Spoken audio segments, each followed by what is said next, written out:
आप सभी जानते हैं कि हमारे कर्नाटक के बेलगावी में राष्ट्रीय अध्यक्ष माननीय खड़गे साहब के नेतृत्व में झारखंड में कांग्रेस पार्टी द्वारा संविधान बचाओ और सरना धर्म कोड लागू करो अभियान के तहत रैली का आयोजन किया गया। यह रैली निरीक्षण भवन धनबाद में आयोजित हुई, जिसमें प्रदेश कांग्रेस अध्यक्ष केशव महतो कमलेश के नेतृत्व में सैकड़ों कांग्रेस कार्यकर्ताओं और नेताओं ने हिस्सा लिया। वहीं प्रदेश कांग्रेस अध्यक्ष ने बताया कि कर्नाटक में आयोजित राष्ट्रीय अधिवेशन में यह निर्णय लिया गया कि देश भर में जय बापू जय भीम संविधान बचाओ अभियान चलाया जाएगा। इसी क्रम में झारखंड के सभी जिलों में रैली का आयोजित किया जा रही है। इसके दूसरे चरण में राज्य के प्रत्येक विधानसभा क्षेत्र में रैली का आयोजन किया जाएगा। साथ ही प्रदेश अध्यक्ष ने यह भी स्पष्ट किया कि सरना धर्म कोड लागू करने की मांग को लेकर 26 मई को कांग्रेस पार्टी राजभवन का घेराव करेगी। इस मौके पर राज्यपाल के माध्यम से केंद्र सरकार को ज्ञापन देकर देश में सरना धर्म कोड को लागू करने की मांग की जाएगी। वहीं कांग्रेस प्रदेश अध्यक्ष ने भाजपा पर तीखा हमला बोलते हुए कहा कि भाजपा सरकारी एजेंसियों का दुरुपयोग कर रही है। उन्होंने आरोप लगाया कि भाजपा संविधान के सिद्धांतों का उल्लंघन कर रही है और इसके खिलाफ कांग्रेस पूरे राज्य में जन जागरूकता अभियान चलाएगी।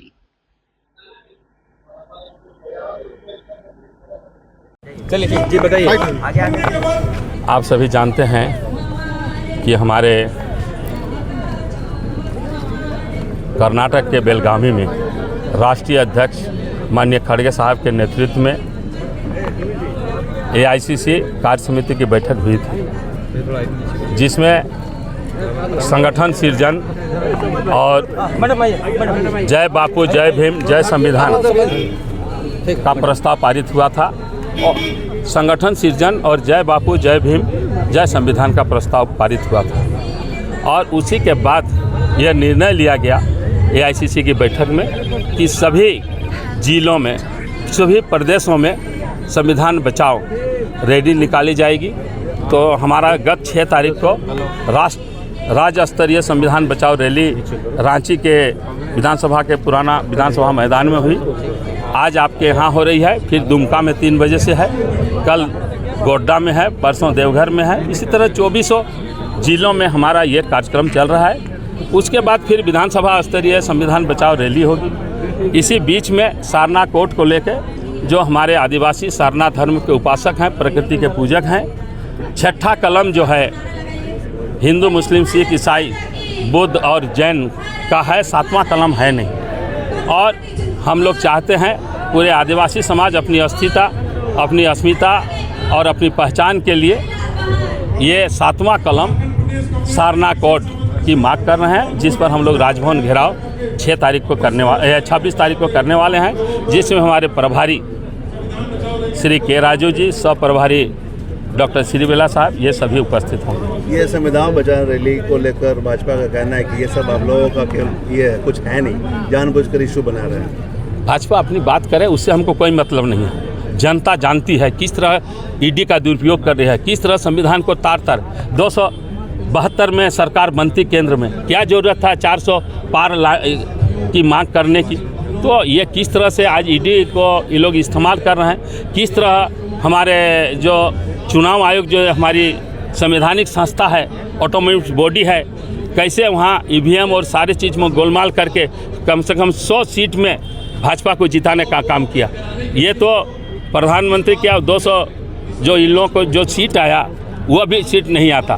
तो इस तरह से आप संविधान को ये लोग तार कर रहे हैं और आरक्षण को भी समाप्त करना चाह रहे हैं। इसलिए आज ये आवाज़ है, एक जन जन की आवाज़ है कि संविधान को जो हमारा बाबा साहेब अम्बेडकर ने बनाया है, जो विश्व का सबसे बड़ा और सबसे बिगेस्ट और प्रजातांत्रिक हमारा संविधान है, इसकी हम लोग रक्षा करेंगे और इसको बचाने का काम करेंगे। सरना कोड लागू करने में कौन समस्या हो रही है अभी? वो तो हम लोगों ने तो विधानसभा में हम लोगों ने पारित कर दिया है, विधानसभा से प्रस्ताव पारित हो गया है। उसमें हमारे ये भी साथ में थी पूर्णिमा नीरज जी।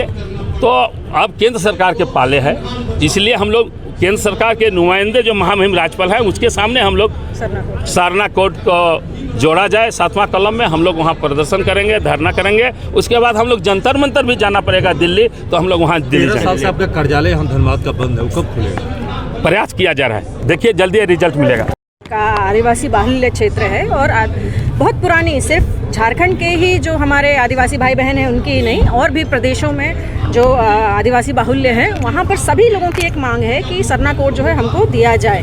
उनका ये कहना है क्योंकि कहीं ना कहीं उनके ऊपर कभी कभी धर्मांतरण का आरोप लगता है और तरीके का आरोप लगता है, और उनकी एक पहचान का सवाल है जिसको लेकर सरना कोड की मांग वो कर रहे थे। और आपको पता है कि पिछले हमारे सेशन में जब 19 से 24 के बीच में जो है स्पेशल सेशन नवंबर 11 को बुलाकर हमने सरना धर्म कोड को पारित किया था और उसको बाकायदा फिर केंद्र को भेजा था कि इसको आप भी पारित करें ताकि आदिवासियों की जो अपनी मूल पहचान है वो जो है उस पहचान को ले सकें, उनके ऊपर भी किसी तरीके का और दबाव ना हो कि धर्मांतरण को लेकर जैसी बातें उनको लेकर उठती हैं। जैसे आप अभी सुन रहे होंगे झारखंड में कि बांग्लादेशी लोग कर रहे हैं, लेकिन मुझे लगता है कि ना तो CNT पढ़ा है ना कुछ पढ़ा है कि सिर्फ शादी करने से जो है किसी की ज़मीन किसी को नहीं मिल जाएगी, इतना मजबूत कानून वो है।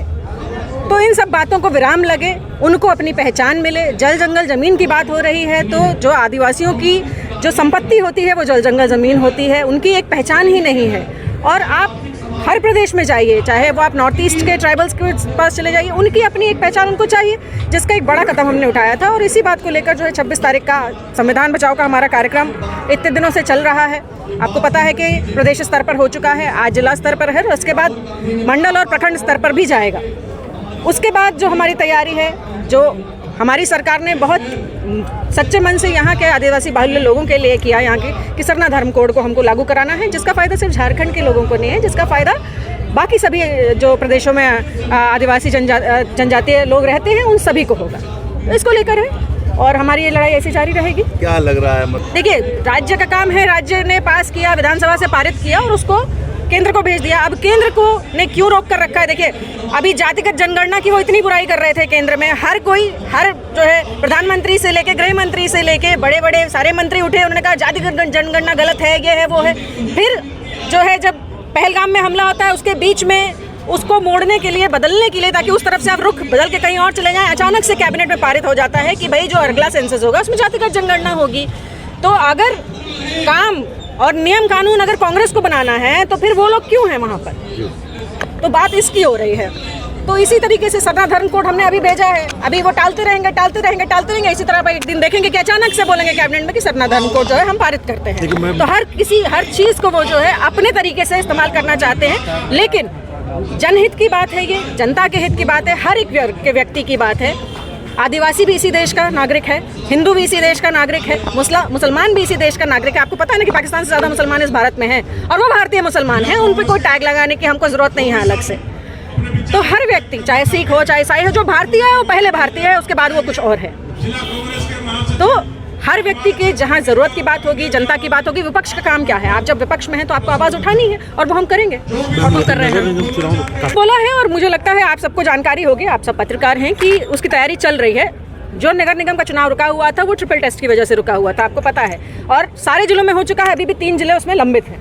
क्योंकि देखिए, अब नगर निगम का चुनाव करा दिया जाएगा, फिर बोला जाएगा कि भाई OBC को नहीं उनका अधिकार मिला, फिर SC को नहीं मिला, और रोटेशन बेसिस में ये सारी चीज़ें करके जो ट्रिपल टेस्ट का काम है वो सरकार करवा रही है और निश्चित तौर पर सरकार की पूरी मंशा है कि उसको कराया जाए। मैडम, आप लोग का यहाँ कार्यालय, वो कार्यालय खुले, नया कार्यालय खुलेगा ज़रूर। और आपको पता है कि अभी हर जिले में प्रदेश से लेकर स्तर तक मुख्यमंत्री से भी बात हो रही है कि जहाँ पॉसिबल है वहाँ ज़मीन दी जाए, जहाँ कार्यालय जैसे भी खुल सकता है उसको किया जाए। तो कांग्रेस इस पर काम कर